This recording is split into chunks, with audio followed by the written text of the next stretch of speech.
অ্যানফিল্ডে ইউরোপীয় মহারণের শেষ পর্যন্ত ভাঙল থিবো কর্তুয়ার দেয়াল। চ্যাম্পিয়ন্স লিগের রিয়াল মাদ্রিদকে 1-0 গোলে হারিয়ে জয়োল্লাসে ভাসল লিভারপুল।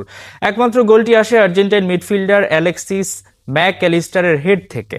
স্কিন শুষ্ক রুক্ষ হয়ে যাবে বলে কি বাইরে যাবে না? জাস্ট 1 2 3 4 করো, স্কিনটাকে রিভাইভ করো।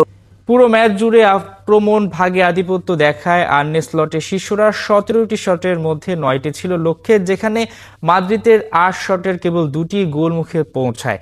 প্রথমার্ধে একের পর এক ম্যাচ সেভ রিয়ালকে ম্যাচে টিকিয়ে রেখেছিলেন থিবো কর্তুয়া, কিন্তু শেষ পর্যন্ত সেবোসলাইয়ের ফ্রি-কিক থেকে আসা নিখুঁত ক্রসে মাথা ছুঁয়ে কর্তুয়ার প্রাচীর ভাঙেন ম্যাক অ্যালিস্টার। এই জয়ে চ্যাম্পিয়ন্স লিগের টানা দ্বিতীয়বার রিয়ালকে হারালো অলরেডরা। 4 ম্যাচে 3 জয় ও 9 পয়েন্ট নিয়ে টেবিলে 6 উঠে এসেছে ইংলিশ চ্যাম্পিয়নরা। সমান পয়েন্টে গোল ব্যবধান এগিয়ে পঞ্চম স্থানে রিয়াল মাদ্রিদ। দীর্ঘদিনের ব্যর্থতার গ্লানি মুছে ঘরের মাঠে জয়ের ছন্দে ফিরতে মরিয়া ফিরেছে লিভারপুল।